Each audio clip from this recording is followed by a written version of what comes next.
Health Education Lecture Series. All the listeners of Health Education Lecture Series, I'm your host, Gurdeep Singh Sandhu, homeopathic consultant.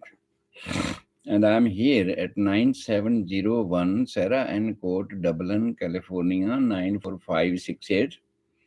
Phone number 408-687-1899. Email address homeomedicine, HOMEOMEDICINE at yahoo.com.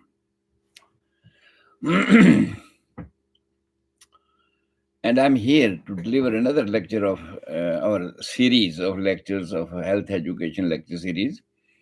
And we are passing through a channelized program, a chain type of programs to describe this body, to describe the life and how this body works and how the organs are cooperating with each other and what is the composition, how the organs are made up of and what's their functioning. So set one by one, everything I'm describing. And last time we have finished the chapter of chest. And in the chest, mainly the lungs we have described, and the mediastinum we have described, heart we have described, their functioning and their cooperation with the life we have described. How this whole circle, whole organs, all the organs in the chest area, they are working. And how they are cooperating with each other. So that has been described already in my previous lectures. And after that, there was a lecture of abdomen. We were entering into the abdomen. And when we were entering in the abdomens, I explained to you, because it's not for the doctors specially, but it's for the general public. It is for the general public so that they should be aware of this body, how this body works, where inside the body, what organ is situated, and what is its function. And if ever there be any problem with any of the organs, we must understand that the peculiar and particular nature of the complaints and of the organs, because every organ has its complaints, and whenever any organ has any complaints in it, there are some individual identifications, individual sign and symptoms. Just like if you have a liver problem, you have some of the signs I will describe now. If you have any problems in the spleen, we have you have a particular type of signs inside your body. In, and as a whole, for the kidneys, for anything, for intestines, whatever happens, it is indicated outwardly by the symptoms and signs. And if we are aware of those symptoms and signs before we go to the doctors or hospitals, we can understand that what is my real problem. In spite of waiting over there and selecting what department I have to go, you can directly go to the concerned department and get your treatment immediately and get well soon. So this is what my purpose is, to convey this message to all the public, those who are not related to the medical science. That's why I am describing all these things in very simple language, not a technical language. I'm trying to not to use any technical word, but if ever I have to use that, then I explain all those things, but briefly, so that you can understand what I'm saying. Uh, and the language which I'm using is very simple language, which generally we speak in our day-to-day life. So, and not only this one, I am describing all these lectures in Punjabi, in Hindi, and in English. Every day, these lectures are from 5 to 6 California Pacific time in the evening time, and it's delivered by Sabarang radio station, YouTube, my YouTube channel, Homeopathic Natural Medicines, and also the Facebook media. And on Facebook, you can listen all these lectures. If you become friend with me, give your details. But one thing I will tell you, I am getting many calls for the friendships. But I'm sorry that I do not know your whereabout, who you are, whom I'm making a friend. And all these things are necessary for me, so that I can understand, because most of the doctors, most of the nurses, most of the other medical related personals are also watching all these symptoms and programs, and that's why I want to know about that thing. So what you are, what, because if I know about your calibers, if I know about your education, your standards and everything, then I can explain the things. Just come to that level so that you can understand easily. And if I'm at a level of a doctor, and you being unknown to the medical science, oh, everything will go beyond your head. You will not understand even a single mom. Therefore, Therefore, I will request to all of you that whoso, because there are many more people regularly listeners to these lectures. I know that regular listeners, and I request to all those regular listeners, if you are getting some knowledge from these lectures, please convey this message to all your nearest and dearest, so that they can also understand. They can also be aware of the health. If ever they fall sick, even before falling sick, they should be aware of the routines, that this body can fall sick if you will miss this routine. So there is a minimum routine for our body, and we have to follow that. So all these directions, all these indications, all this knowledge is being given in these lectures. So now in this way we are at this time at this junction of this chest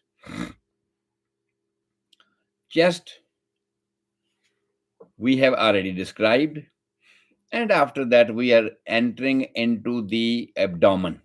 And when we entered into the abdomen in my last lecture, in English lectures, I described about the boundaries of the abdomen, so that we can understand what's the upper boundary, what's the lower boundary, and what are the side boundaries of the abdomen. Again, I can repeat it in few words, that the chest and abdomens, they are neighbors. They are neighbors. They are many things in common, just like the blood circulation, just like the lymph channels, and just like the nervous system. Many things they are having in common. Most of the organs and part of the systems, just like the digestive system, they are passing through all the systems for all the areas of chest, abdomen, and even beyond that.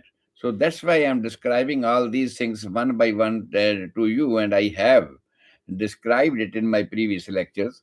So the upper boundary of the abdomen is the lower boundary of the chest. Upper boundary of the abdomen is the lower boundary of the chest. And what's there? There is a membrane, and that membrane is known as diaphragm. And that diaphragm has various openings, main 7 different openings, but there are still more. Various openings in it, through which blood vessels, nerves, lymph channels, food pipes, they pass from upward to downward and from downward to upward. Venous structure pass from downward upward to downward. The arterial structures are passing from upward to downward. The venous structures are passing from downward to upward. The same way, the lymph channel is also passing side by side, and nervous system is also passing side by side. Every cell of the body, the trillions of cells, and every cell of the body has arterial circulation, has venous circulation, has lymph channel circulation, has nervous system as well. So all these things, all these forces, you can say these are the forces. These are the forces so that cell can work. These are the forces jointly they enter into every cell of the body. So this is a big thing. You can understand that trillions cell, and every cell has all these things serving the cell. So these are things which are serving the cells. Some of them are giving food and airs to him. Some of them are releasing the garbage from it. Some of them are replacing the garbage into a different qualities, just like the lymph channels and also the nervous system, which can indicate if there be any problem in any cell. It means nervous system is like a telephone connections, and from that cell, telephone connection goes to the brain. That what's going on over there. Yes, what's going on over there has a different explanation later on. But the first simple thing we can describe is the shortest word for this one is the pain. We describe pain. So let's come to the chapter that abdomen. So upper boundary of the abdomen is our diaphragm. It's a membranous structure between the chest and the abdomen. In front, it is passing from the xiphoid process area, from the ribs, and in the back side at the base of the 11th thoracic vertebra. So this is particularly the and all over this, just like the roof of you can say the roof of any room. They like that. This is making a roof for the abdomen and floor for the chest. So all over it's covering in this way. So after that, the lower boundary, this is the upper boundary of the abdomen. The lower boundary of the abdomen is a little different from the upper boundary. Yes, the whole lower portion up to the bifurcation of the legs, where the legs are separated from each other. The whole thing is known as abdomen. But even then, I explained in very easy words that if a father is having two sons and they are having one house, and ultimately that house has an outer side boundary, and then after that those two sons of a farmer are divided, and then everybody will be having their own portion, and they are dividing dividing walls, but that is not visible. The outside boundary of the house will remain same. In the house, in the village, their outside boundary of the one person will remain the same, but inside it will be divided into two portions. The same way this abdomen is divided inside into two portions, and that wall is not visible outside, but it is visible. It is existing, you can say, not visible, it's existing inside. Yes, that the abdomen is converted into two portions, and that wall is known as peritoneum. And this peritoneum has two type of different sacs. One sac, the greater sac, is covering all the abdominal organs in it, and the lesser sac, which is just in the pelvic brim, in the pelvic area, that's known as the lesser sac of the peritoneum, or the other name is also given to this one, that as a broad ligament. So this is covering the organs of the pelvic area. One thing I explained many times, that if ever there be anything precious in our house, we safeguard, we keep that things at a safe position in our home, so that it should not be hurted by anybody, or there should not be anything which can spoil all this thing. This is our precious things. The same way, the organs of this brain, skull, is the protecting part. In between the skull, there are organs which are guiding the whole life, whole body. So that's why they are protected by the skull bones. And after that, we know this about the chest one. The chest is also having an important organ of the heart, important organ of the lungs, and also the main important blood vessels, so that they should not be hurted and throughout their life course.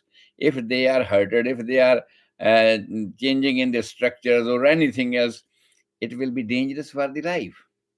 So that's why the nature kept all these organs in a cage of ribs, bony cages. And same thing is about the pelvic area, that is known as the pelvic brim. Outwardly, there is ilium, there is a ischium, there is a pubis bone. These are three bones are making the pelvic brim, and the most important organs of this area are enclosed in the pelvic area. So in this way, the boundary of the abdomen is as a whole abdomen, but inside of what? Inside of skin, inside of fat, inside of muscles. Underneath the muscles, there is a peritoneum, and these peritoneums are dividing the abdomen into two portions, the pelvic area and the abdomen proper. So after that, I described in my previous lectures that what type of muscles are taking part to make this abdomen. So I give you the briefing about that one. There are oblique muscles. So oblique, just like they are going from one place to other place, but they are not going directly to that place. From right side the abdomen goes to the left side of the abdomen, and but they are not going straightwise. They are going curved from upward to downward, from downward from a lower portion and from the upper portion. In this way, they are making arches. And after that, these are known as internal and external and internal oblique muscles, because they are not straight. They are not straight, but yes, just for example, they are supposed to start from the vertebral column on one side, and they are supposed to be attached to the vertebral column on the other side, crossing over the abdomen area. And these are two: external and internal, and they are not going straight from one side of the vertebral column to the other. They go oblique, just like arch, just like moon, half moon, or whatever you can well understand about that one. You can understand that these are the muscles like this one. And after that the nature overlapped all these muscles, oblique type of muscles, by a layer of muscles or muscle fibers, you can say, that is known as a transverse abdominis.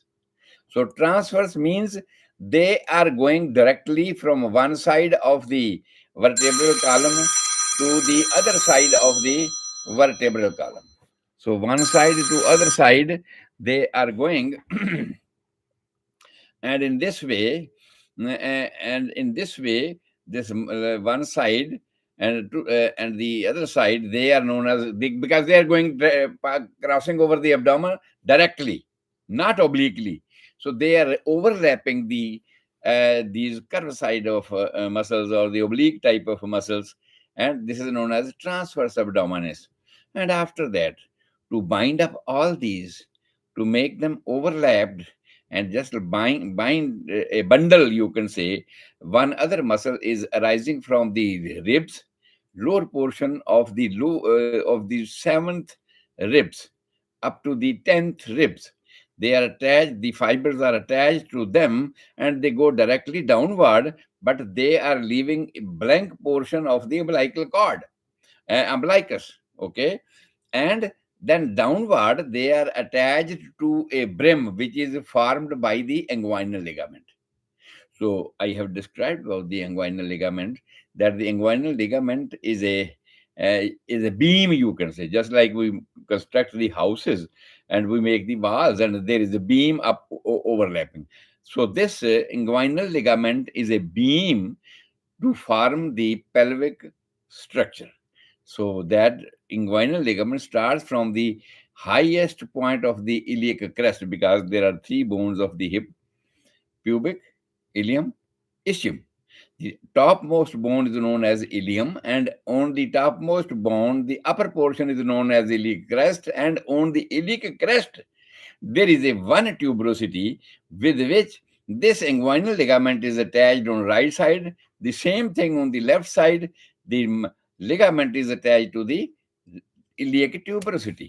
They are binding. Okay, so they are binding each other, making the iliac tuberosity. And I'm talking about the rectus muscle. A rectus abdominis muscle starts from the lower end of the ribs and goes downward, attached to the inguinal ligament. And they are leaving the middle portion of the umbilicus blank. There are no fibers of that one. But even then, about all this structure, some gaps remains: oblique internal and external muscles, transverse muscles fibers, and the rectus abdominis muscle fibers. Even then, there remain some gaps inside the abdomen, and the nature has filled up those gaps with the fat. And this is the outwardly structure of this abdomen, that these are the particular muscles of this abdomen. They bind it up, and they bind it completely, so that if ever in case the abdomen has to enlarge because of internal problems, just like gas formation, abdomen is distended. Gas formation, abdomen is distended. It should not burst out. To give them maximum type of flexibility, these muscles are strong fibers, and they are protecting so that it should not burst out. In this way, all these muscles having a gap, some gap somewhere on many places, and those gaps are filled with fat. But sometimes, if you are weak, if you are an old person, and there is a jerk, immediate jerk, and you are jumping or something like that during an accident, whatever, and more pressure is exerted on this one, and sometimes that fat in between those gaps is ruptured, And what happens? What happens? The underlying organs. What is the organ? That's the intestines.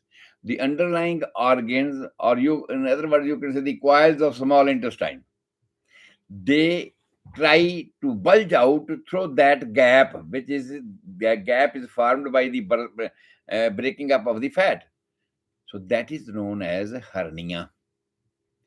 And when I was here, I told you about that one. The definition of the hernia is, hernia may be many types. You just know only one type of hernia, that is inguinal hernia, but no, there are many type of hernias. When I give you the definition of this one, you will understand that any displacement of the organs, because every organ has its own position in the abdomen, every organ has its own position, and if it is distracted from its normal position, that is known as herniation of the organs. And now we know that intestines are remaining inside the peritoneal covering, and peritoneal cover is just a temporary flexible covering. But muscles fibers are protecting them to bulge out, to come out of the abdomen. But I am talking about those gaps which remains, and they were filled up with the fat, and the fat has been ruptured easily. Fat is not that much stronger as the fibers of the muscles are stronger. So that gaps gives a space so that the internal pressure pushes the intestines outward. And when the intestines are pushed outward, this is known as hernia, because the intestines are not in their own position. They are changing the position, and they are pushing the wall of the abdomen. So this is known as hernia. Just like you might have seen, many of the kids are, they, because of some problem, there are some understand, and nothing is happening without any cause. Whatever is happening with this body is having some cause underneath. Just like you might have seen the kids, they are having their umbilical area bulges out. They are crying all the time, but when parents do not understand what may be the cause behind that one, and they do not treat them, and if they are unable to treat them, and child continues to crying, and this soft portion in between the umbilicus is bulged out because of the internal pressure. And even when you vomit, take a deep breathe, when you jump, when you lift heavy weight, you know that how big pressure is exerted on the abdomen. And if something is wrong, if something there is a gap in the muscle fibers, anything from the inside can bulge out, and that is known as the intestines. The same thing is the umbilical hernia when child is crying, and always mostly it can happen to any person, but mostly it is in the children's, that the soft membrane in the umbilical cord is bulged out due to internal abdominal problems, and there is a big under this condition. Just 1 second. Under this condition, anything from inside can bulge it out. So in this way, hernia, sometimes these fibers are separated above the umbilicus area, and that is known as epigastric hernia. Hypogastric means when this hernia is under the umbilicus area. And another hernia is a spigelian hernia, just side in the back side of that one. So mainly you should know that the hernia is the displacement of the organs. Any organ, when it leaves its place and goes to the other place, then this is known as hernia. So I told you about those things, and about the importance of these muscles, which I described you, that the boundary of the abdomen is made up of these muscles. And after that, I told you that to easily understand, we can divide this abdomen into four quadrants. This is known as quadrants: right and left, right upper and right lower, left upper and left lower. And how these are divided? You have to draw an imaginary line that is known as a mid-sternal line, which is passing through the umbilical area, goes downward. Vertical lines. This is known as vertical line, from the mid-sternal line going through the abdomen, passing from the umbilical, goes downward. Just imaginary line, just to understand. So when you draw this line, there will be right side and there will be left side of the abdomen. And now you draw another line which is just at an angle of 90 degree with this line and crossing the umbilicus. The other line, which is going from right side of the abdomen to the left side of the abdomen, and also passing from the umbilicus and cutting that other line, vertical lines, at the angle of 90. So by doing this thing, that's known as a transverse line. Okay. So by these things, we can divide the abdomen into four areas: right upper, right lower, left upper, left lower. But in this way, there are big organs, more organs, multiple organs are coming in this area, and sometimes it will be difficult to understand. So just like in the four quadrant, if I have to explain, I can tell that on the right area is known as right hypochondric area. Hypochondria, liver. Hypo means under. Chondria, lips. So under the ribs, there is an area on right side, which is known as area for the liver. And this is the upper quadrant of right side. And the lower side, when you go from the lower side, it's not only the liver, there is a gallbladder, there is the intestine, coils of the large intestines, and there is a kidney as well, there is adrenal gland as well. Then you go down, the down area, it has inguinal cecal valve, it has appendix into that area, it has coils of a large intestine, the ascending colon, it has the coils of small intestine, and a part of the ileum. So there are many more things in the lower portions. Then you come to the left side, and when you describe the left side, in the left area, there is a part of the stomach. there is a part of the pancreas, there is a spleen, and there are coils of the large intestines, and there is a flexors, and there is also coils of the small intestine in this area. And it was the upper left side area. And if you go to the lower side of the left side area, you will be having descending colon, you will be having the sigmoid colon of the large intestines, you will be having a low portion of the kidney on the left side, you will be having, because the adrenal gland was on the upper portion, but the kidney is on both sides, upper and lower. That's the transverse line is crossing through that one. So in this way you can understand that there is a sigmoid colon, there is a rectum, there is an anus. All these portions are coming into this portion, but there are some common areas, just like the prostate, just like the uterus in the females, and bladder, urinary bladder. So in this way, people, learned persons think, no, no, no, no, this is not good. Four quadrants is not the good division of the abdomen. We should have some more divisions. So then they described and divided the abdomen into nine different sections. Into nine different sections, so that easily we can understand the situation of underlying organs inside the abdomen and localized them. It does not mean, just like in the four quadrants, kidney is into two quadrants.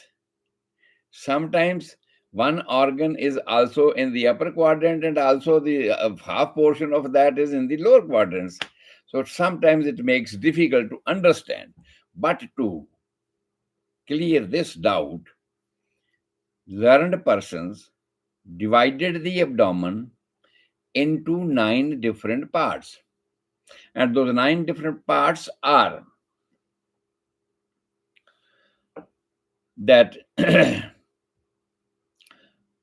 now again we have to draw the lines. Again, we have to draw the lines.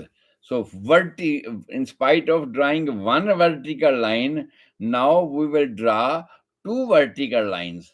And two vertical lines will start from upper middle area of the clavicle. This is upper bone and just in the neck, known as clavicle or hasli ki haddi.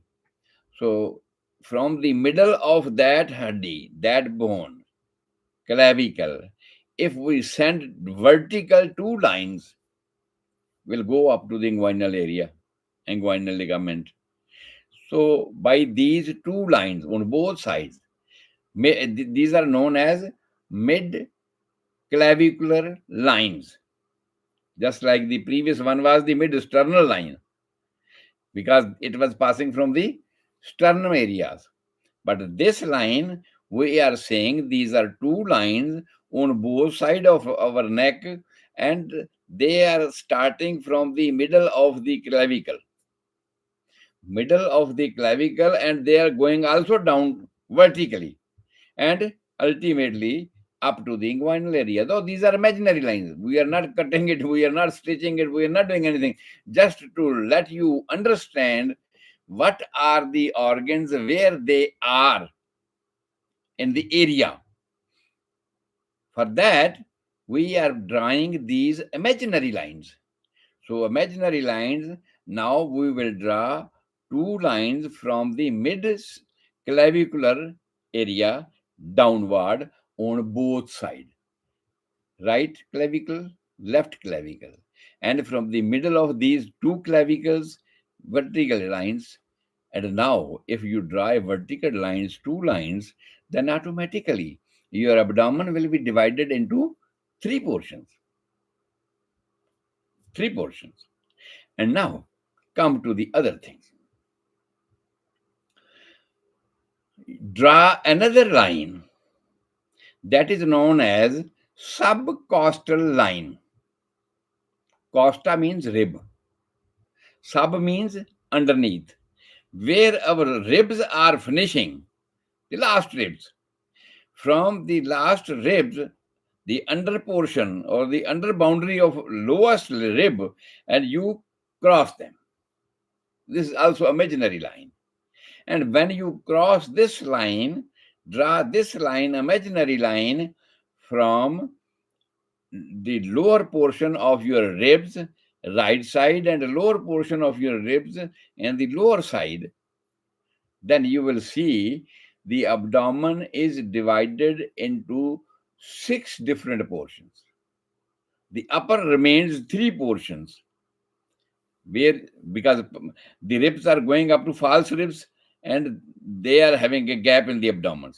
It means when you draw this line, subcostal line, there is a space above this subcostal line of the abdomen. Means the abdomen is above the subcostal line. The portion of the abdomen remains some portion of the abdomen remains above the intercostal or subcostal imaginary lines. And now, the second line, you again draw umbilical, mid umbilical lines. The same umbilical line which you have drawn previously when you were making the abdomen into four sections. The same line you will draw again from right side to the left side. And next line, you will draw, you have to divide the abdomen into 9 portions. 3 portions are upward. Now the remaining portion of the abdomen, you have to draw a line that is known as transtubercle plane. Plane means line. Transtubercle plane. I told you the highest portion of our hip bone where we put the belt, and on right side at the highest point of that bone, you can trace it by your thumb on both sides, and that's the highest portion, and this is known as iliac tuberosity. From right iliac tuberosity to the left iliac tuberosity, if you draw a line, that's known as transtubercle plane. And then the transtubercle plane will also divide the lower portion into again 6 portions. 3 portions were above, and now the 3 portions remains after this transtubercle plane, in which there are pelvic organs. And then easily you can understand that we have divided this abdomen into 9 portions. Again, I can repeat so that you can understand. First of all, 2 lines, which are vertical line from the middle of the clavicle bones on right side and left side. Go downward. And then the abdomen is divided into 3 portions. Then one line, that is subcostal line. Sub means under, costal means ribs, where the ribs ends, and the lower border of the lower rib. If you match those lines, then some portion of the abdomen remains upward, and that has already been divided into 3 portions because of the vertical lines. And then the other line you have to draw, that is known as transtubercle plane. Transtubercle plane. And from the transtubercle, where you put the belt, you can understand, where you put the belt, underneath there is a still portion of the abdomen. There is some portion of the abdomen under your belt. And that is also divided into 3 portions because of the vertical lines. And if it is divided over 3 portions underneath, then automatically the upper three portion, the lower three portion, and the middle three portions because of the vertical lines. In this way, the abdomen is divided into 9 different portions. Now, come to the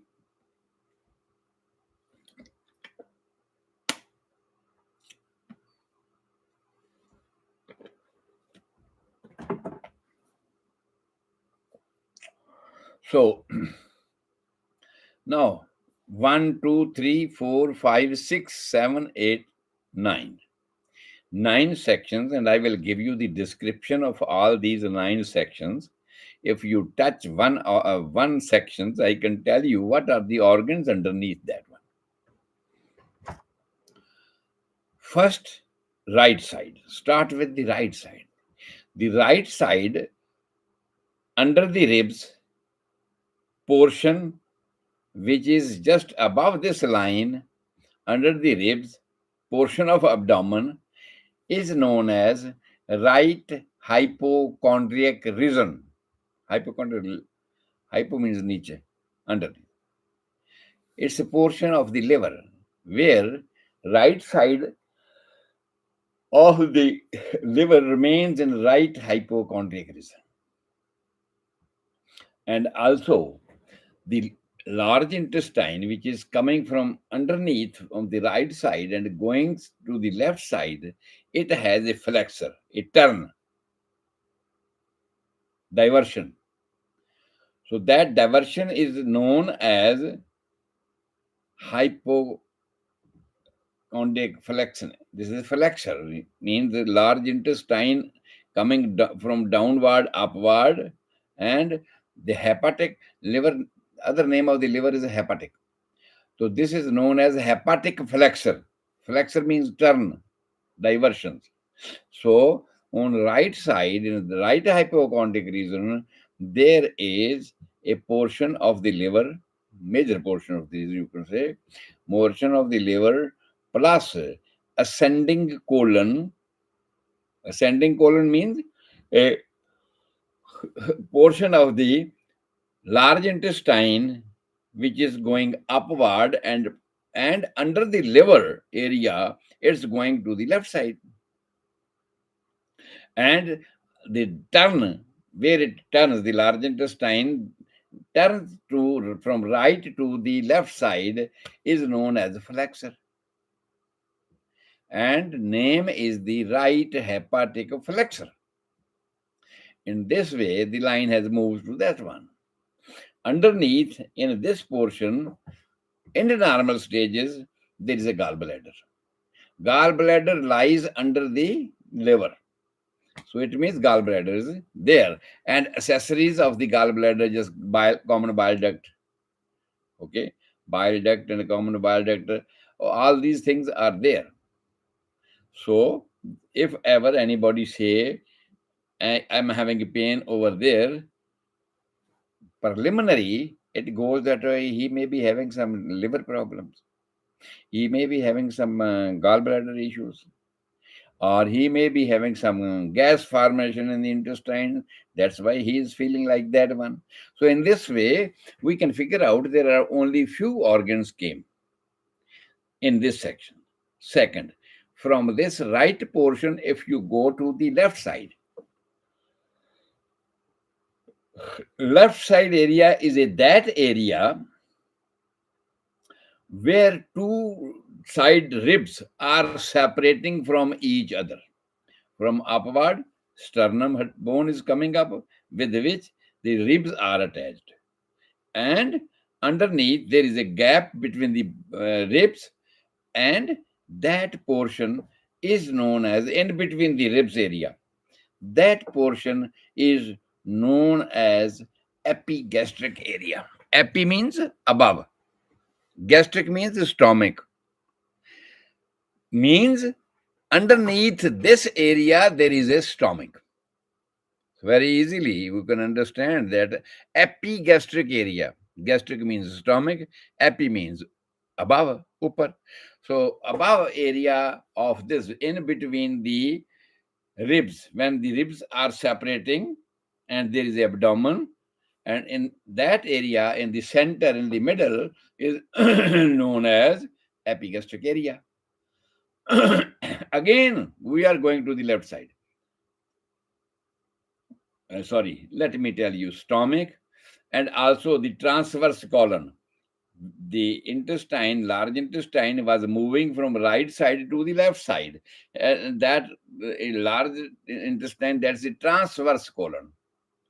That portion which is going from right side to the left side of intestines, that portion is known as transverse colon. So transverse colon is also the part of epigastric area. So also some portion of the, you could say, the tail type of the portions of the liver is also in this area, goes to more back, more left side. In the left area, the left hypochondria, hypo again under, chondria, ribs. Under the ribs, left side portion also has abdominal organ that is known as spleen. And underneath the spleen, there is a tail of pancreas. Pancreas, which is under the stomach, and major head portion of the pancreas was lying under the stomach. And after that, the tail of the pancreas is going in the section of left hypochondriac region. So in this way, all the three above portions I have told you, there is a liver, there is a large intestine, there is a gallbladder on the right side, and in the middle portion there is a transverse colon of the large intestine, there is a stomach, there is a head of the pancreas, there is a also the that's known as ampulla of Vater, is section in the first 10 inches portion of the small intestine, because there is a stomach and stomach is attached to the intestines. And from the beginning of the stomach and intestine area, that's known as pyloric opening, from that area, it is a horseshoe type. This area is a horseshoe type, and in between the horseshoe, there is a head of the pancreas.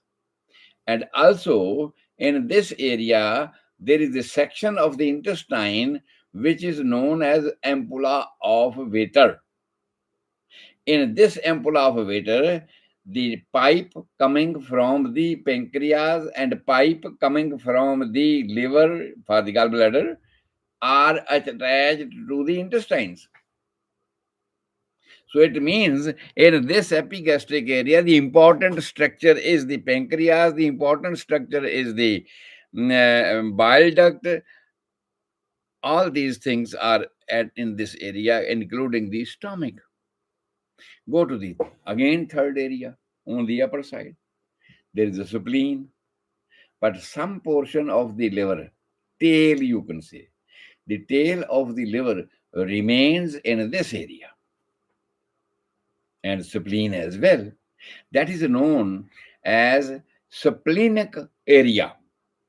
Left splenic area means this left portion of the abdomen is known as by the name of spleen, because there is a major organ in this area is a spleen. And underneath the spleen, there is a flexor. Flexor means turning of the intestines. The large intestine, which was coming from the left side to the right side, and now from here, it is turning downward. And that joint of the transverse or the descending colon is known as flexor. So that flexor is a splenic flexor because it's close to the spleen. So splenic flexor is on the left side. Under the splenic flexor, spleen is there, then there is a splenic flexor, then there is a tail of the pancreas, because it starts from the middle portion, goes backward to that one, just like a fish. And The tail of the fish just like falls in this left area.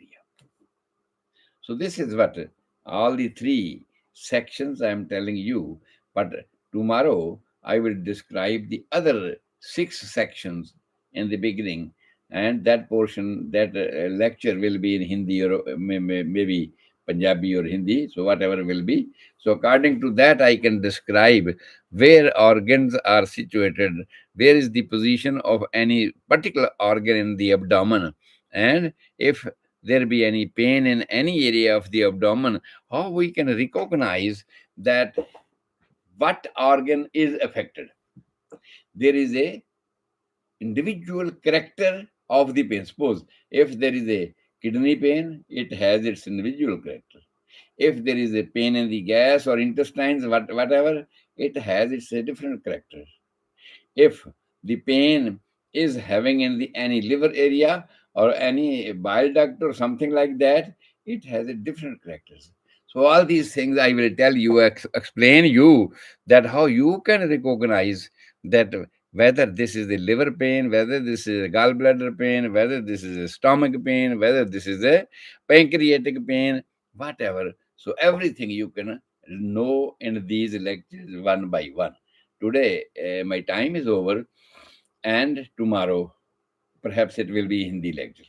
So, tomorrow, with Hindi lecture, I will describe all these things again so that you can easily understand that what are the different nine portion of the abdomen and what are the organ lying in each section of the abdomen, and if they having any sickness, any problems, what are the indications and what are the differential points with which you can find out and understand this pain is of kidney, this pain of liver, this pain is of intestine, whatever it is, you can clarify it. Yeah, this is the pain related to this portions. So I'm your host, Gurdeep Singh Sandhu, homeopathy consultant. My clinic address is 9701 Sarah and Court, Dublin, California 94568. Phone number 408 687 1899. Email address homeomedicine, HOMEOMEDICINE at yahoo.com.